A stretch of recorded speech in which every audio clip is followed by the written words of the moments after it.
శాంతియుతంగా ప్రాంతంలో ఒక ప్రమాదమైనటువంటి ఉత్సవం చేసుకుంటా ఉంటే రాష్ట్ర ప్రభుత్వం ఎందుకని వారికి రక్షణ కల్పించలేకపోయింది?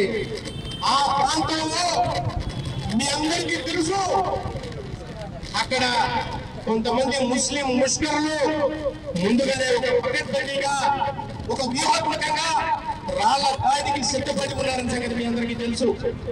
మీ ఇంటెలిజెన్స్ అంతా ఏమైపోయింది?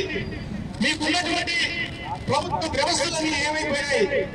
ఎందుకని చెప్పి మీరు అక్కడ ఉన్నటువంటి హిందూ సోదరులకి రక్షణగా ముందుగానే ముందస్తు అరెస్టు ఎందుకు ఈ ముస్లిం ముష్కరులు చేయలేకపోయారని చెప్పి మేము ప్రభుత్వాన్ని అడుగుతా ఉన్నాం. ఇవాళ కేంద్రంలోనూ రాష్ట్రంలోనూ ఎన్డీఏ ప్రభుత్వం ఉన్న దగ్గర మిమ్మల్ని ఒక్కడే విజ్ఞప్తి చేస్తా ఉన్నాం. ఎవరైతే ముస్లిం ముష్కరులు అక్కడ ఉన్నటువంటి హిందూ సోదరుల మీద దాడి చేశారో వారందరికీ కూడా రాబోయేటటువంటి రోజుల్లో రాష్ట్ర కేంద్ర ప్రభుత్వాల యొక్క పథకాలను కూడా రద్దు చేయాలి అని మేము డిమాండ్ చేస్తూ ఉన్నాం. వారికి రాష్ట్ర ప్రభుత్వం ఇచ్చేటటువంటి ప్రధానమంత్రి ఆవాస్ యోజన కింద ఇల్లు ఇవ్వడానికి వీల్లేదు. వారికి ఇచ్చినటువంటి ఇల్లుని స్వాధీనం చేసుకోవాలా, అదేవిధంగా వారికి రేషన్ కార్డు కూడా ఈ దేశంలో కల్పించడానికి వీల్లేదు. వారికి ఎన్నికల్లో ఓటేసేటటువంటి హక్కు కూడా ఉండటానికి వీల్లేదు అని చెప్పి నేను అడుగుతా ఉన్నాను. ఒకటే చెప్తా ఉన్నాం, ముస్లిం సోదరుల్ని ఆ రోజు ఛత్రపతి శివాజీ గౌరవించాడు, సంభాజీ గౌరవించాడు. ఆ సమయంలో కూడా మీ అందరికీ కాపాడినటువంటి ఔరంగజేబ్ బట్టే బాసాడే ఏమీ చేయలేకపోయారు. ఈ దేశంలో దశమే హిందూ చేస్తానన్నటువంటి వ్యక్తి మట్టిలో కలిసిపోయాడు. ఇవాళ పాకిస్తాన్ ప్రధానమంత్రి చూసినటువంటి పిచ్చి కూతురు చూసి మీరేమన్నా ధైర్యంగా ఉన్నారేమో. ఈ పాకిస్తాన్ ప్రధానమంత్రి చెప్పినటువంటి మాట,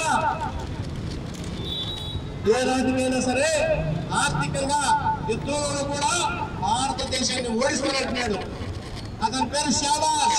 వాళ్ళ అన్నైనటువంటి నవాజ్ షరీఫ్ మీద ఆనంద. నేను చెబుతున్నాను, షాబాజ్ కాబట్టి బట్టే మొదలు పెట్టుకోరా, మాకేంద్రా.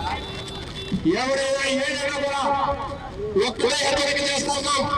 ఈ దేశం యొక్క సనాతన సాంప్రదాయాన్ని ధర్మాన్ని గౌరవించి వందే మాత్రం పాడేటటువంటి వాడు, జనగణమన పాడేటటువంటి వాడు మాత్రమే ఉన్నారా. మిగతా వాళ్ళందరికీ కూడా ఈ దేశాన్ని వెళ్ళిపోవాలని ఈ రాష్ట్ర ప్రభుత్వాన్ని కూడా ఒకటే చెప్తాను, మీరు ఈ రకంగా ఉపేక్షిస్తూ ఉంటే మీ మీద గౌరవంతో కొంతకాలం ఆగగలవు. కానీ ఇదే రకమైనటువంటి పరిస్థితి వస్తే నా దేశంలో నా రోడ్డు మీద వెళ్తూ నా దేవుడి యొక్క నామస్మరణ చేసేటటువంటి అవకాశం లేకపోతే ఈ రాష్ట్ర ప్రభుత్వాలు ఏమైనప్పటికీ కూడా ఎదిరించడానికి మేము కూడా సిద్ధంగా ఉన్నామని చెప్పి తెలియజేస్తా ఉన్నాం. రాముడి యొక్క నామస్మరణ రోడ్డు మీద చేయకూడదంటే అదే రోడ్డు మీద మసీదు కూడా ఉండటానికి వీలు అని చెప్పి నేను చెప్తా ఉన్నాం. దయచేసి ఇప్పటికైనా రాష్ట్ర ప్రభుత్వం ఈ కార్యక్రమాన్ని సీరియస్ గా తీసుకోవాలా. ఎవరైతే ఈ ముస్లింల దాడికి దిగబడ్డారో వారందరినీ తక్షణమే అరెస్ట్ చేసి రిమాండ్ చేసి వారికి ఉన్నటువంటి పథకాలు రద్దు చేయడమే కాదు, హిందూ సోదరుల మీద పెట్టినటువంటి కేసులు కూడా సమానత్వం పేరుతో మా మీద పెట్టినటువంటి కేసులన్నీ కూడా తక్షణమే తీసివేయకపోతే దేశవ్యాప్త ఆందోళనలు కూడా విశ్వ హిందూ పరిషత్ ఆధ్వర్యంలో ఆర్ఎస్ఎస్ ఆధ్వర్యంలో దేశవ్యాప్తంగా కూడా ఒక ఆందోళన కార్యక్రమం చేపడతామని హెచ్చరిస్తూ ఈ అవకాశం కల్పించినటువంటి హిందూ పరిషత్ నాయకులందరికీ కూడా పేరు పేరున ధన్యవాదాలు తెలియజేస్తూ సెలవు తీసుకుంటా ఉన్నాను. భారత్ మాతా కీ జై శ్రీరామ్.